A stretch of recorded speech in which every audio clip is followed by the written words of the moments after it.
Au nom du Père, du Fils et du Saint-Esprit. Amen.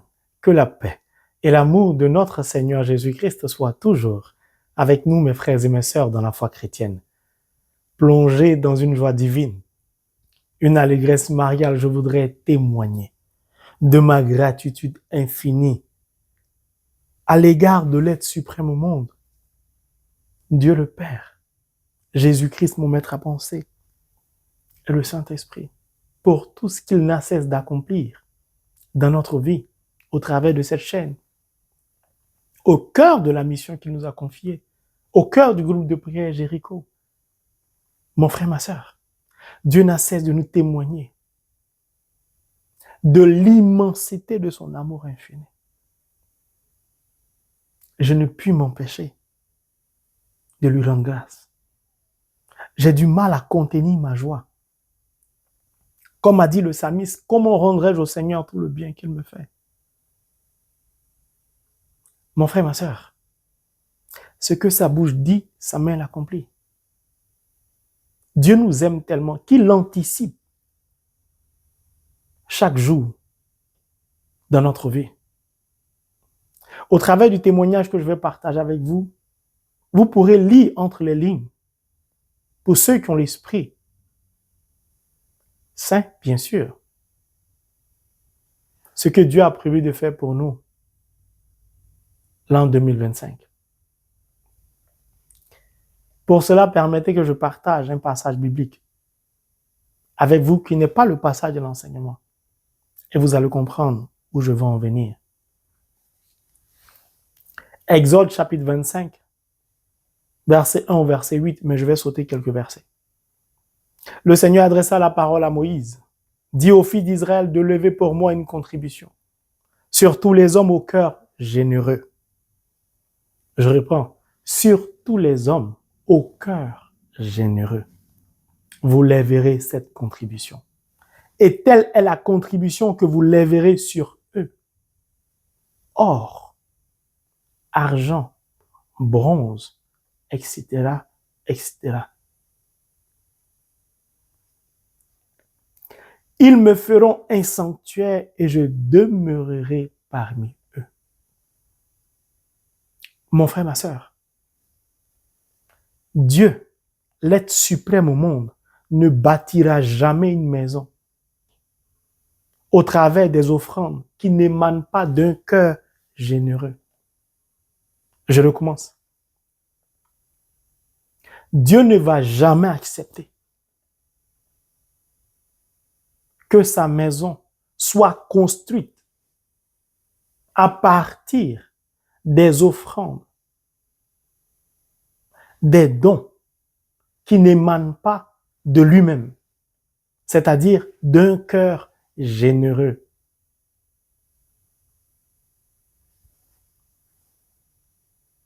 Que ceux qui ont les oreilles comprennent. C'est pourquoi vous ne verrez jamais, je dis bien jamais, la construction d'une église, d'un sanctuaire, de la maison physique, entre guillemets, de Dieu, à partir d'un crédit bancaire, d'un prêt bancaire, jamais de la vie. Que ceux qui ont les oreilles comprennent. Ça veut dire quoi? Les prêts bancaires, les crédits avec des taux d'intérêt sont l'œuvre du diable.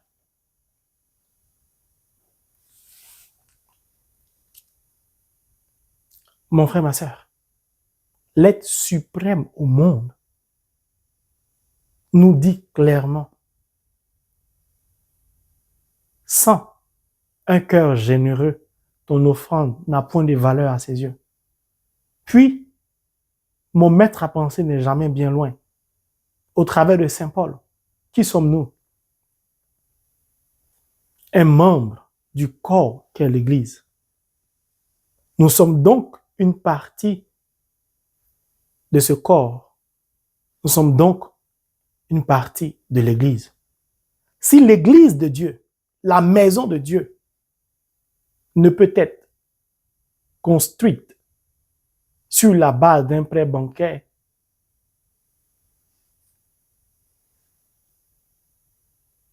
pouvons-nous accepter de construire notre vie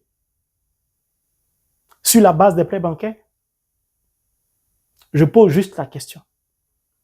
Des prêts bancaires avec intérêt, je précise.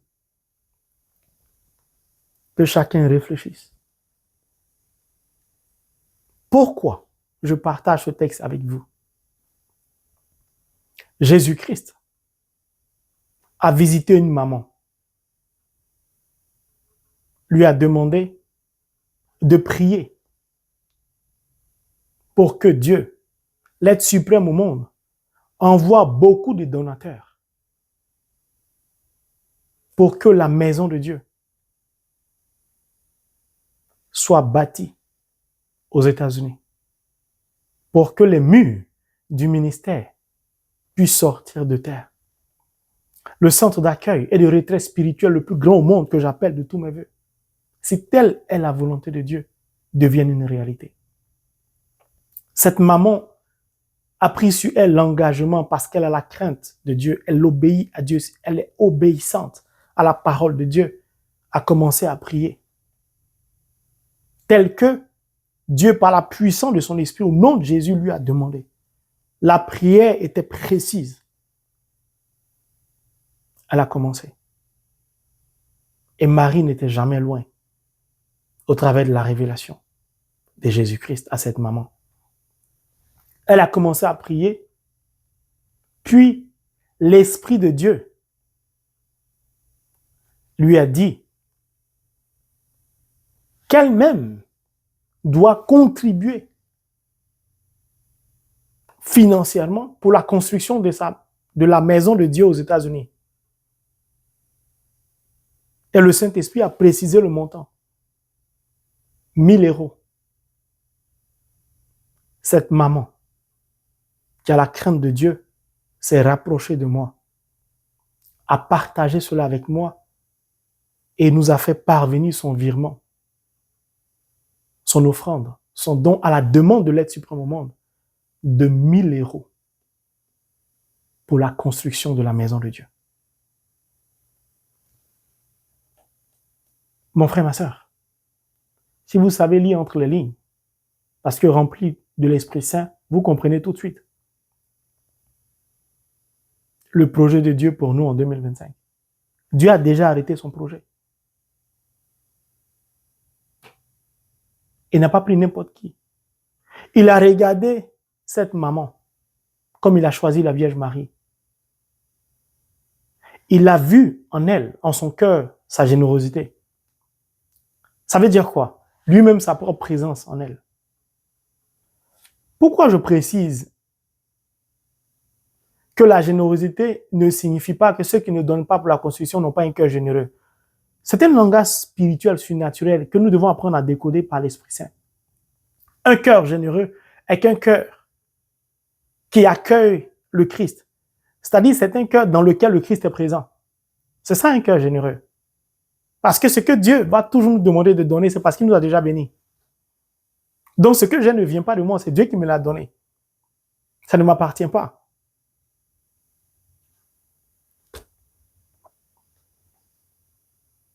Maman, merci. Car au travers de ce que tu as vécu, le message de Dieu pour moi est clair. Il est temps pour Dieu de bâtir son sanctuaire, sa maison, son ministère. Parce que Dieu est pressé d'agir. Il est pressé de nous bénir. Tout ce qu'il a dit au cœur du groupe de prière Jéricho, il va l'accomplir. Le monde va changer. Le monde sera impacté par le ministère. Il n'y a rien à faire. C'est pourquoi j'ai voulu lire cela. C'est un verset qui vient de se réaliser dans la vie de cette maman abonnée.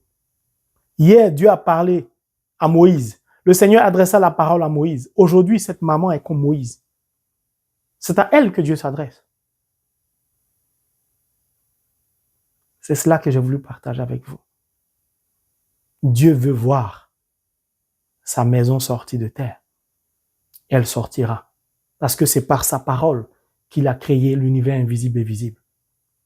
S'il l'a dit, c'est qu'il est prêt à le faire. Il a dit à Moïse, je vais te montrer le plan de la demeure et le plan de tous ces objets. C'est exactement comme cela que vous ferez. Si Dieu a commencé à révéler cela à cette maman, ça veut dire qu'il va me dire quel est le plan qu'il veut pour le ministère. Mon frère, ma sœur, j'aime beaucoup Jésus pour ça. Nous n'avons pas à nous inquiéter. Il sait tout. Il planifie tout. Il est l'architecte. Il est tout à la fois. Comment voulez-vous que je doute de lui? Comment voulez-vous que je ne m'abandonne pas à lui? Il pourvoit à tout. Tout ce qu'il nous demande, c'est de lui rester fidèle, de continuer à prier. Maman, merci d'être le Moïse du ministère. Car au travers de toi, Dieu va accomplir beaucoup de choses. Mon frère, ma soeur, je partage tout cela avec vous. Car lorsque Dieu va commencer à utiliser puissamment cette maman, certaines personnes seront étonnées. Franche Marie, la maman l'a fait comment? Voici comment Dieu commence. Je vous ai dit les deux secrets du surnaturel. La parole de Dieu et l'offrande. Ton offrande ne provient pas d'un cœur généreux, même si tu donnes, ça n'a aucune valeur aux yeux de Dieu. Puis Dieu demande quoi? L'or, ce que tu as de plus cher que lui-même il t'a donné, c'est-à-dire la matière première. Or, cette maman, parce que je la suis spirituellement, je sais quel travail est fait. Ce n'est pas facile pour elle. Elle travaille dur. Même Jésus reconnaît que son travail est pénible. Donc, ce n'est pas une personne riche, pleine aux as. Ce n'est pas une maman qui a des hôtels, qui a des usines, qui a des compagnies dans le monde entier. Elle se débrouille comme elle peut pour travailler, pour subvenir à ses besoins. Et c'est à elle que Dieu dit ça. Que Dieu demande de fournir un tel effort pour le ministère, pour sa maison qui est aux États-Unis, alors qu'elle vit en Europe. C'est qui Dieu veut bénir? Que ceux qui ont les oreilles comprennent. C'est ce que j'ai voulu partager avec vous. Et je ne peux que me réjouir de ce que Dieu ait toujours son regard posé sur le ministère. Car nous ne sommes que de simples instruments. La quête est ouverte. Le panier est ouvert pour la construction du ministère. Que le Saint-Esprit agisse tel que Dieu nous l'a révélé. Au nom de Jésus. Et nous sommes au cœur d'une neuvaine. À l'Esprit Saint. Dieu sait ce qu'il fait. Merci, éternel Dieu. Seigneur Jésus-Christ, merci. Saint-Esprit, merci. Maman Marie, merci de toujours intercéder en faveur du ministère. Merci à tous ces anges qui vont chercher des cœurs généreux et les conduire vers le ministère. Maman, merci. Que Dieu n'essaie de te bénir au nom de Jésus. Et merci pour tous les donateurs à venir pour la construction du ministère, de la maison de Dieu. C'est comme ça lui-même il a dit. Pour construire son église aux États-Unis, sa maison. Qu'il en soit fait selon ta volonté. Au nom de Jésus. Mon frère, ma sœur, une fois qu'on l'a dit, on revient à la réalité de la parole de Dieu. Nous allons prendre Matthieu chapitre 26 pour poursuivre la formation des disciples devenus apôtres, du verset 20 au verset 25 qui dit, je cite, « Le soir venu, il était à table avec les 12. Pendant qu'il mangeait, il dit, « En vérité, je vous le déclare, l'un de vous va me livrer. » Profondément attristé, ils se mirent chacun à lui dire, « Serait-ce moi, Seigneur ?» En réponse, il dit, « Il a plongé la main avec moi dans le plat, c'est lui qui va me livrer. » Le Fils de l'homme s'en va selon ce qui est écrit de lui, mais malheureux l'homme par qui le Fils de l'homme est livré. Il aurait mieux valu pour lui qu'il ne fût pas né, cet homme-là. Judas qui le livrait prit la parole et dit, « Serait-ce moi, Rabbi ?» Il lui répond, « Tu l'as dit. » Mon frère, ma sœur, nous allons observer aujourd'hui le verset 23, qui est la réponse à la question des disciples qui ont dit, parce qu'ils étaient profondément attristés, « Serait-ce moi, Seigneur ?» En réponse à la question. Franche Marie, j'adresse ma prière à Dieu. Il ne me répond jamais. Jésus ne me répond pas. Le Saint-Esprit ne me répond pas. Je ne sais pas comment faire. Comment prier pour que Dieu me réponde? Voici un verset qui est clair. En réponse. Ça veut dire quoi? Dieu répond toujours à la question qu'on lui pose. Je recommence. Jésus-Christ, l'Emmanuel, Dieu est avec nous, répond toujours à la question qu'on lui pose. Jésus-Christ n'étant pas muet, lorsqu'il répond, on entend sa réponse. Mais permettez-moi de situer le contexte. Parce que je vois certaines personnes en train de dire, Frère Marie, comment on va faire? Non, c'est pas prier, comment on prie? Verset 20, le soir venu, il était à table avec les 12.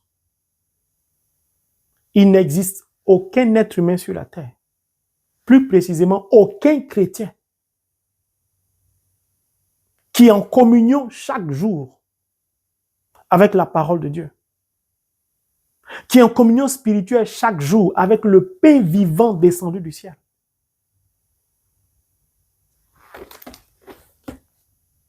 Qui est chaque jour à l'écoute de la parole de Dieu, à l'écoute du Christ, et qui adresse une prière à Jésus, ou qui pose une question à Jésus sans que Jésus ne lui réponde. Ce n'est pas vrai.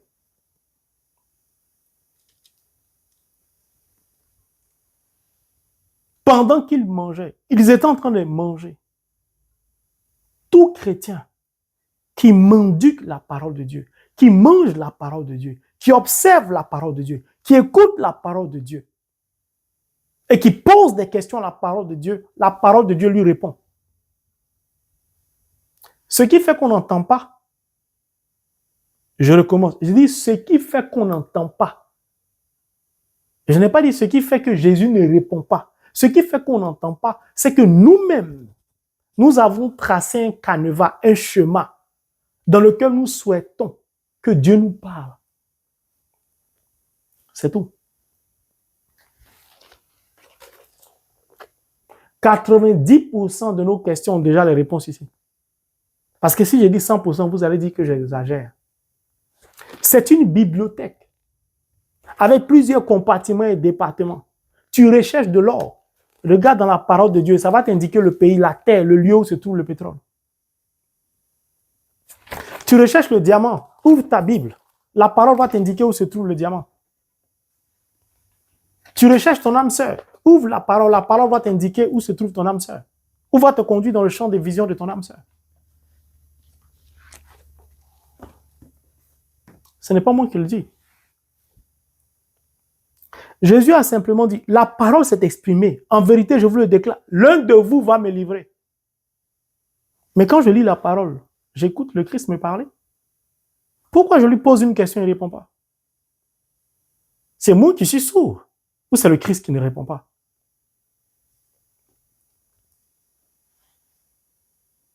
Ils étaient au soir de leur 3e année. Ils étaient donc très proches du Christ. Ils partageaient tout avec lui. Mais tu ne partages rien avec le Christ. Tu partages 50% de ta vie avec le Christ. Et tu exiges une réponse tout de suite à ta question, à ta préoccupation, à ta situation. Tu veux qu'il agisse tout de suite. La vie spirituelle répond à des critères spirituels, à des lois spirituelles. La parole de Dieu, c'est le Christ. Jésus n'est pas un magicien. C'est chez le marabout, tu t'en vas et puis jette les coris, je sais pas moi, les 4, et puis dit ça veut dire ça, ça veut dire ça. Avec la parole de Dieu, ce ne sont pas des coris. La parole de Dieu, c'est une personne. Le Verbe qui s'est fait chair, qui a des oreilles, qui a une bouche, qui nous écoute, qui nous parle, qui nous voit. En réponse. Donc les disciples profondément attristés se mirent chacun à lui dire, ils ont posé une question à Jésus. Suite à la révélation. Je lis la parole de Dieu, je ne comprends pas. Mais je demande au Seigneur de m'éclairer. Mais la même parole nous dit quoi? Je vous enverrai l'Esprit Saint qui vous enseignera toutes choses. Donc demande à l'Esprit de Dieu. Oui, mais je demande à l'Esprit de Dieu, ne m'explique pas.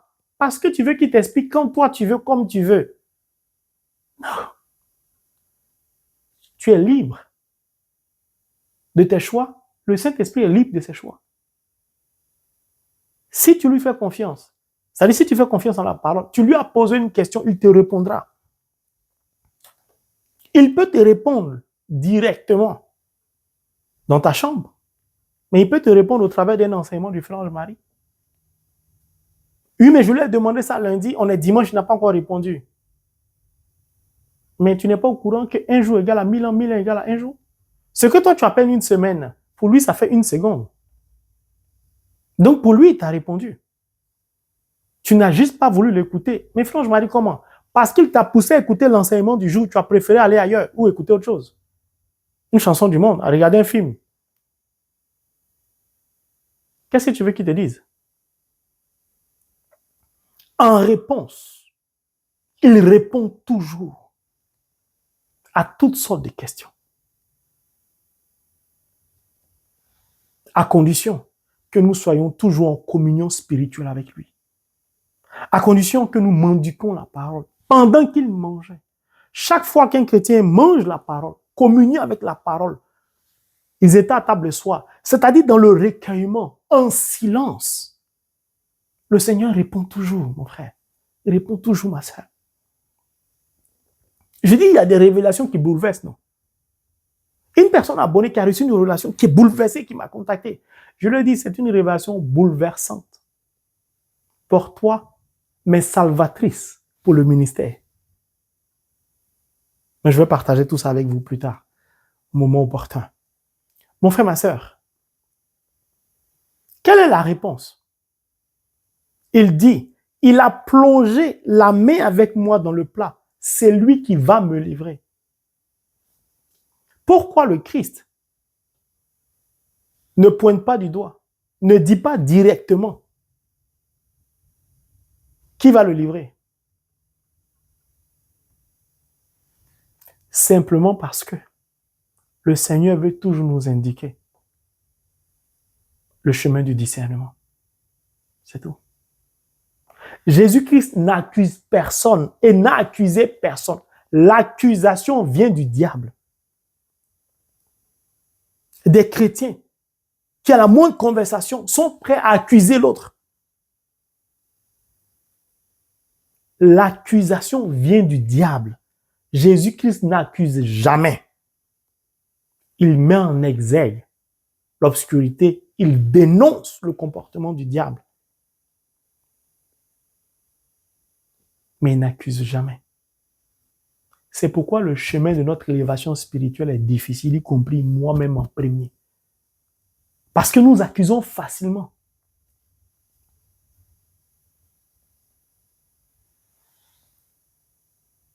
Il a plongé la main avec moi. Il les emmène à réfléchir. Donc à discerner. Dans le langage spirituel, surnaturel, la réflexion, c'est le discernement. Il a plongé la main avec moi dans le plat. C'est lui qui va me livrer. Donc, pendant que nous sommes en train de manger, si vous avez observé, si vous avez prêté attention, si vous étiez dans le partage du repas, vous avez eu le temps de vous apercevoir de qui a plongé la main avec moi. Si donc je lis la parole de Dieu et que je ne l'observe pas, comment je vais discerner? Si je ne suis pas intime à la parole de Dieu, s'il n'y a pas de proximité entre le Christ et moi, entre la parole de Dieu et moi, entre le tabernacle et moi, entre le Saint-Sacrement, entre l'Eucharistie et moi, comment je peux découvrir celui qui va me livrer? Comment je peux découvrir celui qui veut me nuire? Comment je peux savoir qui veut m'empoisonner? Qui en veut à mon couple? Comment? Dans la vie spirituelle, le regard est important. C'est ce qui fait de nous des témoins. En 24 heures, si je suis dans l'incapacité de reconnaître la présence du Christ, les bienfaits du Christ, je suis exactement comme celui qui va livrer le Christ. Pourquoi? Parce que tu me diras, franchement, Marie, mais 24 heures, Dieu n'a rien fait pour moi. Mais ton souffle de vie vient de qui? Tu es en santé. Va dans les hôpitaux. Tu as pu te réveiller ce matin. Il y a des personnes qui n'ont pas pu se réveiller, qui sont restées dans le lit pour toujours. Quand nous sortons, nous respirons. L'oxygène vient de qui? Est-ce que nous avons l'humilité de reconnaître toutes ces grâces de Dieu à notre égard? Nous avons un travail.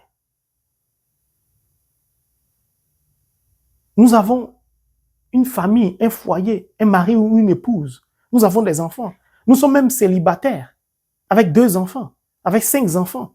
Mais c'est aussi une grâce. Parce que toi, tu es peut-être seul avec un enfant, avec 5 enfants. Tu pleures. Mais il y a des couples avec $1 milliard qui, après toutes sortes de tentatives in vitro, je ne sais pas comment on fait, n'ont toujours pas d'enfants. Et se meurent de douleur en silence.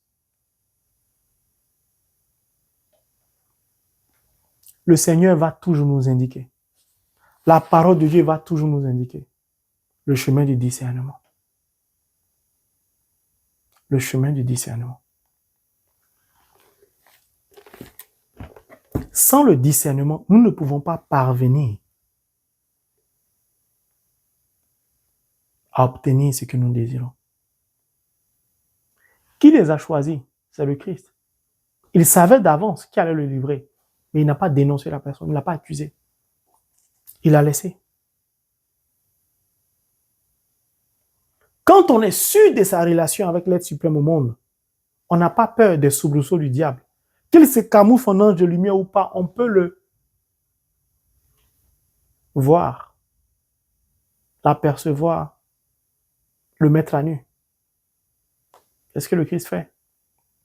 Le Christ là est en train de pousser le diable dans son dernier retranchement. Parce que la personne qui s'apprête à livrer le Christ est bien là.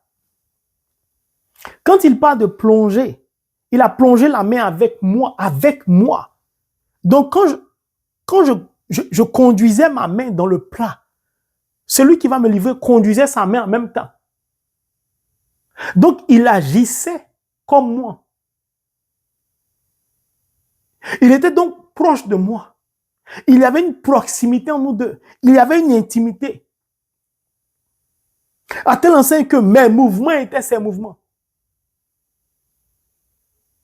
Mais attention, tous les disciples ont plongé aussi la main dans le plat. Regardez. Là, je suis en train de vous lire Matthieu. Il y avait Luc, il y avait Marc, il y avait Jean. Pourquoi Jean donne plus de détails que Matthieu? Pourtant, ils tous étaient assis à table avec le Christ. Chacun a observé, a compris, a analysé l'événement, le jour de ce partage, de différentes manières. Mais tous avaient le même esprit. On ne peut donc pas comprendre la parole de Dieu d'une seule manière. Jean donne plus de détails. Lisez Jean 13, à partir du verset 16, si ma mémoire est bonne. Jean est plus précis. Mon frère, ma soeur, tu es étonné. C'était comme ma soeur. Elle mangeait chez moi. Elle dormait chez moi. Je n'avais aucun doute. Pour moi, elle était prête à mourir. Pour elle, j'étais prête à mourir. À mon grand étonnement, je découvre que celle que je considère comme ma soeur, qui mangeait avec moi, qui mettait la main dans le plat, comme moi, pour manger ce que je mangeais, est celle-là même qui est venue détruire mon couple. En sortant avec mon mari.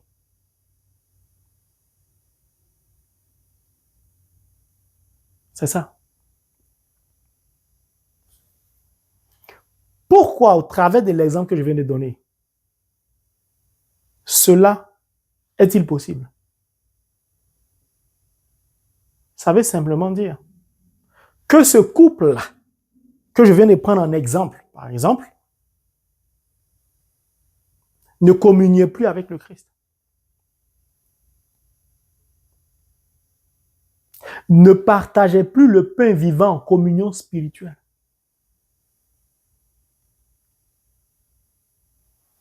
Thomas Sankara, président du Burkina Faso, paix à son âme, a été assassiné par qui? Par son meilleur ami. Parfois, la proximité que nous avons, l'intimité que nous avons avec X ou Y, nous aveugle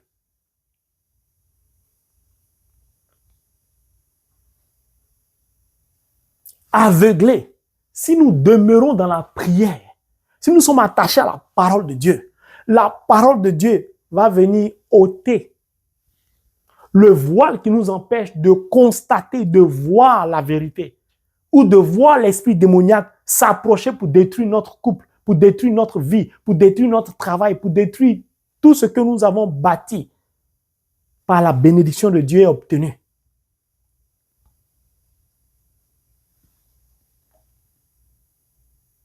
Mais nous laissons faire. Jésus-Christ a laissé faire. C'est lui qui allait le livrer pour attirer notre attention. Si nous laissons faire, voici ce qui va nous arriver. À la seule différence que lui, il est Dieu. Et il est venu pour nous sauver. Mon frère, ma soeur, Matthieu, Marc, tous étaient là, avec une interprétation différente. Ils ont reçu la même révélation. Ils n'ont pas eu la même approche. Quelle est ton approche face à la révélation? Quelle est ton approche lorsque tu as un songe? Ah, Franche Marie, j'ai fait un songe. Je suis allé voir tel serviteur de Dieu et tel religieux, il m'a dit ça, ça fait peur. Je suis allé voir telle personne, m'a dit ça. Pourquoi toi, quand tu parles, ton interprétation est positive? J'ai dit, Dieu peut vous donner un message négatif. Parce que nous nous laissons aveugler. Pourquoi? Parce que nous ne communions pas avec la parole de Dieu.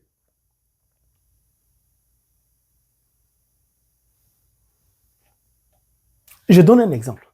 Si Dieu, bien que certaines personnes disent, je plonge cette révélation dans le sang, je détruis ça par la puissance du sang de l'agneau, ainsi de suite.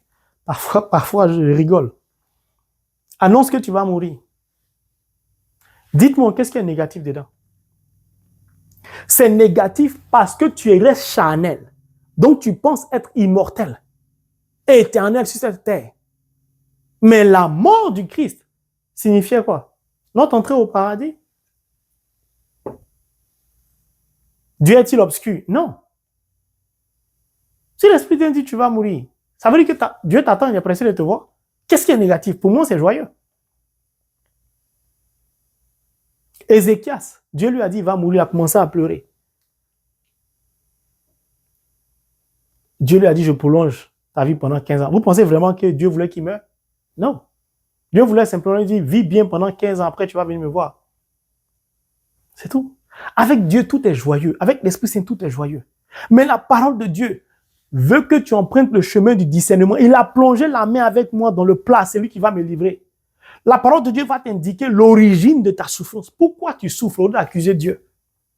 Si tu n'écoutes pas la voix de Dieu, qui t'indique le chemin du discernement, pour que tu découvres que tu n'es pas encore marié, là, voici la raison. Et que toi, tu prends la raison, la révélation de Dieu pour aller te pavaner, pour annoncer que c'est à cause de ma maman, il ne me marie pas, elle est sorcière. C'est à cause de mon frère, c'est à cause de mon ami. Tu n'as rien compris à la révélation. Tu attires sur toi une malédiction. Quand Dieu ne dénonce, il n'accuse pas. Mais il pousse le démon, il pousse le sorcier, il pousse celui qui veut te faire du mal à venir se confesser, à avouer. C'est tout. Mon frère, j'aime beaucoup la parole de Dieu. Dieu essaie de nous révéler beaucoup de secrets surnaturels, mais nous sommes retenus par les désirs de la chair, par le monde. Nous sommes aveuglés parce qu'on n'a pas renoncé à notre être, on n'a pas renoncé à nous-mêmes. Donc, on n'accepte pas un certain nombre de vérités. Mais moi, je dirais toujours ce que la parole de Dieu dit. Parce que moi-même, je ne m'exclus pas. Si j'ai tardé avant d'arriver là où je suis, c'est parce que j'étais bouché spirituellement. J'étais aveugle spirituellement. Je n'avais pas renoncé à moi-même. Non, je ne concevais pas la réussite au regard de Dieu, mais au regard du monde.